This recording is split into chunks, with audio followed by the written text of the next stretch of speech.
Hey, thanks for checking out my video. Today we're going to make a casserole with broccoli, rice, and chicken.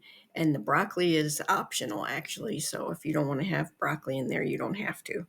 Um, the first thing I did is sprayed a 9 by 13 pan, and I might have been able to fit it in a smaller dish, but that's what I used.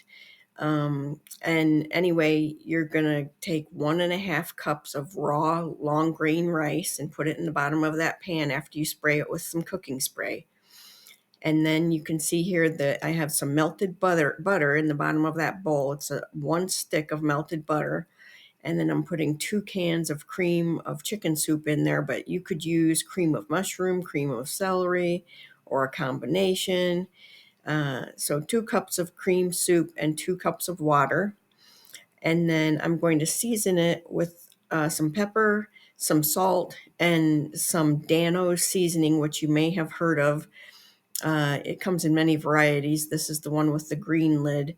And if you don't have it, I would just say use a little garlic powder and a little onion powder, and you'd be good to go. So that's what we're going to season it with. And the rice is going to cook in, it's going to be kind of like a gravy. And so we're going to put the dish in the oven for 45 minutes without the broccoli. And then we're going to pull it out, give the casserole a stir, and put our broccoli in, and then cook it for 15 more minutes. Now, if you like your broccoli really well done, you can put it in at the beginning and then just let the whole thing bake for an hour, and you don't have to take it out at all. But the broccoli will be really well done. So I don't know if you're a fan of that, but I like the broccoli to still have a little bite left to it. So if you bake it for 45 minutes, pull it out, put the broccoli in, bake it for another 15 minutes, the broccoli is just about perfect. So you pour the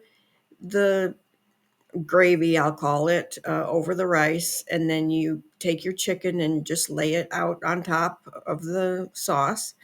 Then you bake it, like I said, for 45 minutes, pull it out, stir it a little bit, and then bake it for another 15 minutes. And it's perfect. It was delicious. My husband loved it. I loved it. It makes really good leftovers. So you can make variations, put, cauliflower in there if you'd rather have that than broccoli, make your own additions. But this turned out great this way, and I hope you enjoyed the video, and I hope to see you again soon. Take care.